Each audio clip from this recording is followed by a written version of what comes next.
Good morning. So today I'm coming after a long gap because got busy at home with some other stuff, and so this is the next episode after the Sarah and Chase memories recollection with Norman. So Punjabi ਵਿੱਚ ਹੀ continue ਕਰਾਂਗੇ। ਸੋ ਉਹਨਾਂ ਦੀ mother ਔਰ parents ਸਾਰਾ ਔਰ ਚੀਜ਼ ਦੇ ਥੋੜ੍ਹੀ ਦੇਰ ਬਾਅਦ ਇਹਨਾਂ ਦੋਨਾਂ ਦੀਆਂ ਮੈਮਰੀਜ਼ ਦੀ ਰੀਕਲੈਕਸ਼ਨ ਤੋਂ ਬਾਅਦ ਉਹਨਾਂ ਦੀਆਂ ਜੌਬ ਸੀ ਟਰਾਂਸਫਰ ਐਸ਼ਵਿਲ ਤੋਂ ਪੈਨਸਿਲਵੇਨੀਆ ਹੋ ਗਈ ਅਤੇ ਉੱਥੇ ਟਰਾਂਸਫਰ ਹੋ ਗਏ, ਸ਼ਿਫਟ ਹੋ ਗਏ ਤਾਂ ਥੋੜ੍ਹਾ ਬਿਜ਼ੀ ਹੋ ਗਏ ਅਤੇ ਆਫਟਰ ਦੈਟ ਉਹ ਬੱਚਿਆਂ ਦੇ ਸਕੂਲ ਸ਼ੁਰੂ ਹੋ ਗਏ ਅਤੇ ਉਹਨਾਂ ਦੇ ਜਿਹੜੇ ਪਿਛਲੇ ਪਾਸਟ ਲਾਈਫ ਦੇ ਫੋਬੀਆ ਸੀ ਉਹ ਹੌਲੀ ਹੌਲੀ ਠੀਕ ਹੋਣੇ ਸ਼ੁਰੂ ਹੋ ਗਏ ਅਤੇ ਬੱਚਿਆਂ ਨੇ ਕਦੇ ਦੁਬਾਰਾ ਇਸ ਚੀਜ਼ ਦਾ ਜ਼ਿਕਰ ਨਹੀਂ ਕੀਤਾ ਕਿ ਕਿਸ ਤਰ੍ਹਾਂ ਉਹਨਾਂ ਨੂੰ ਪਾਸਟ ਲਾਈਫ ਮੈਮਰੀਜ਼ ਯਾਦ ਆਈਆਂ ਸੀ ਅਤੇ ਹੌਲੀ ਹੌਲੀ ਉਹ ਭੁੱਲਣਾ ਸ਼ੁਰੂ ਹੋ ਗਏ। ਤਾਂ ਕਾਫੀ ਦੇਰ ਬਾਅਦ ਤਕਰੀਬਨ ਸਾਲ ਬਾਅਦ ਉੱਥੇ ਜਦੋਂ ਪੈਨਸਿਲਵੇਨੀਆ ਜਾ ਚੁੱਕੇ ਸੀ ਤਾਂ ਇੱਕ ਦਿਨ ਬ੍ਰੈਕਫਾਸਟ ਵੇਲੇ ਚੇਜ਼ ਨੇ ਆਪਣੀ ਮੋਮ ਨੂੰ ਸਰਪ੍ਰਾਈਜ਼ ਕੀਤਾ, ਕੁਛ ਹੋਰ ਮੈਮਰੀਜ਼ ਉਹਨੂੰ ਯਾਦ ਆ ਗਈਆਂ। ਸੋ ਕੀ ਕਹਿ ਰਿਹਾ ਚੀਜ਼, ਮੋਮ remember when I saw that I was a soldier with Norman? Yes. Mummy ਕਹਿੰਦੀ yes. Well we talked funny. ਕਹਿੰਦਾ ਅਸੀਂ ਹੋਰ ਤਰ੍ਹਾਂ ਦੇ ਐਕਸੈਂਟ ਨਾਲ ਉਸ ਟਾਈਮ ਗੱਲ ਕਰਦੇ ਹੁੰਦੇ ਸੀ, ਪਿਛਲੇ ਵਾਰੀ ਜਦੋਂ ਮੈਂ ਪਿਛਲੇ ਜਨਮ ਦੀ ਗੱਲ ਕਰ ਰਿਹਾ। What do you mean, did you speak English, the language that we speak? So mummy ਪੁੱਛਦੀ ਵੀ ਉਦੋਂ ਤੁਸੀਂ ਇੰਗਲਿਸ਼ ਬੋਲਦੇ ਸੀ ਜਾਂ ਹੋਰ ਕੋਈ language? Yes, but we talked funny. We sounded different. You know how black people talk? Well, I was black. So ਕਹਿੰਦਾ ਕਿ ਮੈਂ black soldier ਸੀ ਉਸ time.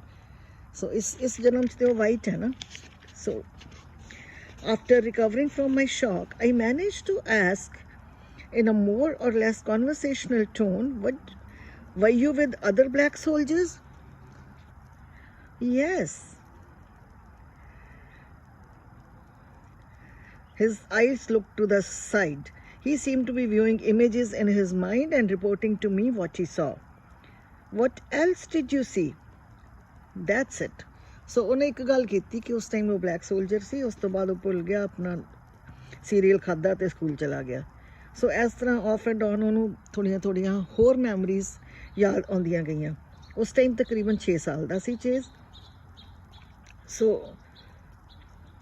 ਉਹਦੀ ਮਦਰ ਥੋੜ੍ਹਾ ਸੋਚੀ ਪੈ ਗਈ ਕਿ was his past life memory still affecting him in ways I didn't understand. ਉਹ ਕਹਿੰਦੀ ਸ਼ਾਇਦ ਉਹਨੂੰ ਹਾਲੇ ਵੀ ਪਿਛਲੀ ਲਾਈਫ ਦੀ ਮੈਮਰੀਜ਼ ਨਾਲ ਉਹ ਤੰਗ ਤਾਂ ਨਹੀਂ ਹੋ ਰਿਹਾ। ਸੋ ਉਹਦੀ ਮਦਰ ਨੂੰ ਥੋੜ੍ਹਾ ਕੰਸਰਨ ਹੋ ਗਿਆ। ਇੰਗਲਿਸ਼ ਉਹ ਡਿਫਰੈਂਟ ਤਰੀਕੇ ਨਾਲ ਬੋਲਦਾ ਸੀ ਅਤੇ ਬਲੈਕ ਸੋਲਜਰ ਸੀ। ਸੋ ਉਹਦੀ ਮਦਰ ਨੂੰ ਇਸ ਗੱਲ ਤੋਂ ਲੱਗਾ ਕਿ ਜੇ ਬਲੈਕ ਸੋਲਜਰ ਸੀ ਤਾਂ ਹੋ ਸਕਦਾ ਹੈ ਕਿ ਸਿਵਲ ਵਾਰ ਦੀ ਗੱਲ ਕਰ ਰਿਹਾ ਹੋਏ, ਸਪੈਨਿਸ਼ ਅਮੈਰੀਕਨ ਵਾਰ ਔਰ ਵਰਲਡ ਵਾਰ 1। ਡਿਡ ਦੇ ਸਟਿਲ ਯੂਜ਼ ਹਾਰਸ ਡਰਾਨ ਕੈਨਨਸ, ਕਿਉਂਕਿ ਉਹਨੇ ਪਿਛਲੀ ਮੈਮਰੀ ਦੇ ਵਿੱਚ ਹਾਰਸ ਡਰਾਨ ਕੈਨਨ ਦੀ ਗੱਲ ਕੀਤੀ ਸੀ ਅਤੇ ਉਹਨੂੰ ਲੱਗਾ ਕਿ ਵਰਲਡ ਵਾਰ 1 ਦੇ ਵਿੱਚ ਹਾਰਸ ਡਰਾਨ ਕੈਨਨ ਯੂਜ਼ ਕਰਦੇ ਸੀ ਜਾਂ ਨਹੀਂ। ਉਹਦੀ ਮਦਰ ਨੂੰ ਥੋੜ੍ਹਾ ਸ਼ਸ਼ੋ ਪੰਜੇ 'ਚ ਪੈ ਗਈ। ਸੋ ਉਸ ਤੋਂ ਬਾਅਦ ਅਗਲੇ ਦਿਨ ਫਿਲਾਡੈਲਫੀਆ ਇਨਕੁਆਇਰਰ ਇੱਕ ਉੱਥੇ ਦਾ ਮੈਗਜ਼ੀਨ ਛਪਦਾ ਹੈ ਜਿਹੜਾ, ਉਹਦੇ 'ਚ ਇੱਕ ਆਰਟੀਕਲ ਛਪਿਆ। So it was illustrated with photographs about a local exhibit of memorabilia of black civil war soldiers. So ਉਹਦੇ 'ਚ ਕੁਛ ਬਲੈਕ ਸਿਵਲ ਵਾਰ ਦੇ ਸੋਲਜਰਸ ਦੀਆਂ ਫੋਟੋਆਂ ਛਪੀਆਂ ਸੀ ਅਤੇ ਆਰਟੀਕਲ ਛਪਿਆ ਸੀ। ਸੋ ਉਹਨਾਂ ਦੇ ਵਿੱਚੋਂ ਉਹਨੇ ਇੱਕ ਬਲੈਕ ਸਿਵਲ ਵਾਰ ਸੋਲਜਰ ਜਿਹੜਾ ਪੋਜ਼ ਕਰ ਰਿਹਾ ਸੀ ਆਪਣੀ ਯੂਨੀਫਾਰਮ ਦੇ ਵਿੱਚ ਇੱਕ ਹਾਰਸ ਡਰਿਵਨ ਕੈਨਨ ਦੇ ਨਾਲ, ਅਤੇ ਉਹਨੇ ਉਹ ਸਿਲੈਕਟ ਕੀਤੀ ਅਤੇ ਚੇਜ਼ ਨੂੰ ਪੁੱਛਦੀ ਹੈ ਕਿ ਡਸ ਦਿਸ ਲੁੱਕ ਫੈਮੀਲੀਅਰ? ਕਹਿੰਦੀ ਇਹਨੂੰ ਪਛਾਣਦਾ ਇਸ ਫੋਟੋ ਨੂੰ? ਯਾ ਹੀ ਵਾਜ਼ ਨਾਟ ਆਫਰਿੰਗ ਐਨੀ ਮੋਰ ਇਨਫੋਰਮੇਸ਼ਨ। ਹਾਂ ਤਾਂ ਉਹਨੇ ਕਹਿ ਦਿੱਤਾ ਪਰ ਹੋਰ ਕੁਛ ਨਹੀਂ ਦੱਸਿਆ। Do you remember anything else? No, not really. So ਜ਼ਿਆਦਾ ਜ਼ੋਰ ਨਹੀਂ ਪਾਇਆ ਉਹਦੀ ਮਦਰ ਨੇ ਅਤੇ ਇਹ ਗੱਲ ਇੱਥੇ ਖ਼ਤਮ ਹੋ ਗਈ। ਅਤੇ ਉਸ ਤੋਂ ਫਿਰ ਕੁਛ ਸਮਾਂ ਹੋਰ ਪਾ ਕੇ, ਲਾਈਕ ਸਾਲ 6 ਮਹੀਨੇ ਹੋਰ ਪਾ ਕੇ, ਫੈਬਰਰੀ 1991 ਦੇ ਵਿੱਚ conflict in Iraq brought the reality of war into our homes. So ਉਸ ਤੋਂ ਬਾਅਦ ਇਰਾਕ ਦੀ ਲੜਾਈ ਸ਼ੁਰੂ ਹੋਈ 1991 ਦੇ ਵਿੱਚ, ਤੇ ਬੱਚਿਆਂ ਨੇ ਵੀ ਇਰਾਕ ਦੀ ਲੜਾਈ ਦੇ ਬਾਰੇ 'ਚ ਸੁਣਨਾ ਸ਼ੁਰੂ ਕੀਤਾ ਖਬਰਾਂ ਤੋਂ ਜਾਂ ਹੋਰ ਮੀਡੀਆ ਤੋਂ, ਚਾਹੇ ਉਹ ਟੈਲੀਵਿਜ਼ਨ ਨਹੀਂ ਵੀ ਲਾਉਂਦੇ ਸੀ, ਪਰ ਟੈਨਸ਼ਨ ਤਾਂ ਫੀਲ ਹੋਈ ਸਾਰਿਆਂ ਨੂੰ। ਸੋ ਇੱਕ ਦਿਨ ਉਹ ਰਾਤ ਨੂੰ ਰੇਡੀਓ 'ਤੇ ਸੁਣ ਰਹੇ ਸੀ ਖਬਰਾਂ, and radio announced the first Scud missile attack on Israel.